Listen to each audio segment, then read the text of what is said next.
Hello lifelong learners, this is Adam from 21CW and I am exhausted. You could tell by the bags under my eyes. I'm starting to worry that these bags are a permanent feature. I just spent the last few days with world-renowned futurist Dr. Sohail Inayatullah and he blew my mind. So I took some video inside the workshop which I thought I'd share, so stay tuned until the end of this video and you can watch it. What is a futurist, I hear you ask? I had no idea. A futurist is someone who specializes in mapping and exploring the possible, probable, and preferred future. A futurist is someone you call when you need a brand new strategy for your organization. Probably not someone you call when you're organizing a dinner party. They're usually highly academic and extremely articulate, which ironically means you can only understand about 20% of what they say. No one, not even a futurist, can predict the future. Indeed, the only certainty there is uncertainty. But by exploring different alternate futures, alternative scenarios, one can become better at anticipating the future and improve our ability to respond to it. So working with Dr. Sohail is like strategic planning on steroids. He took a group of 30 of us through all kinds of different scenarios. How is technology and climate change going to impact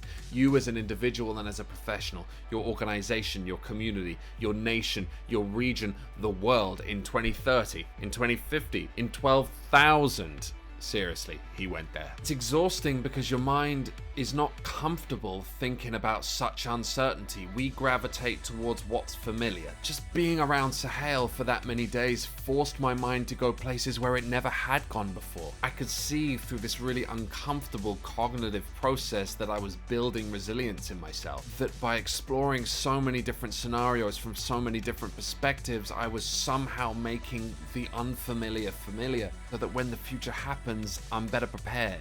The future is unknown and it's scary. Maybe somehow I could use the future to change the present. I want to create more content about futures. I want to learn more. If there's anything you'd like to know specifically about the workshop and about this learning methodology, this learning journey, please include it in the comments. Put a bunch of resources in the description, so please go down there and learn more. A big thank you to Joost Wagner and the Change Initiative who organized the event last week, and of course a huge thank you to Dr. Sohail Inayatullah. You should definitely read his books. Read Asia 2038. Please stay tuned for other futures events as they come up. In the meantime, drop the video a like, and if you're a human being, please press subscribe. And last but not least, learn for life, my friends.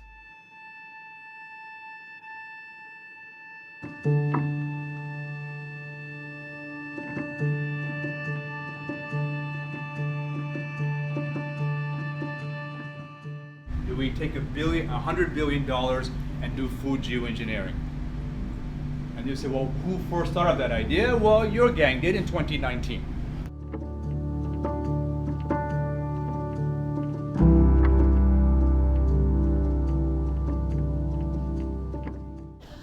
I feel like my mind has really been expanded over the last 3 days. I feel like there was times where I felt like my brain was pushed beyond the boundaries of where I've thought before in terms of strategic planning.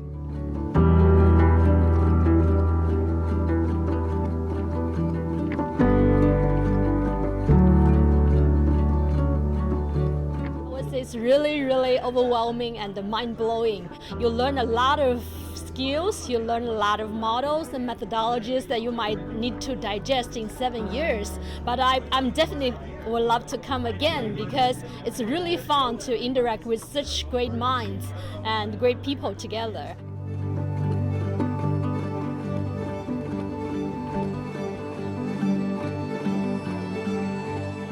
So if the Minister of Fire Services during the fires last week said, we're not going to go there, just activate your AI bot. Right now, no minister can say activate your AI bot. What happened is they sent 4,000 fire service leaders.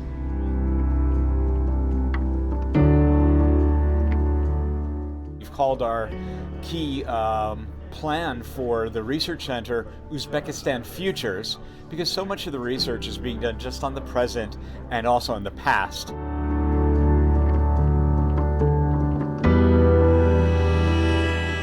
They're in fortress, protection, resistance. So then what you're doing, how do I help people who know their time is ending? for me, this was the first time I was reflecting on my own personal futures.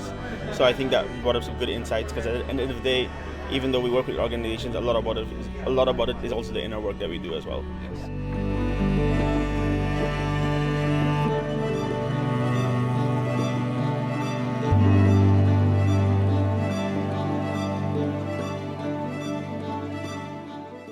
I can design an alternative future for myself, and I can help other people design alternative futures for themselves.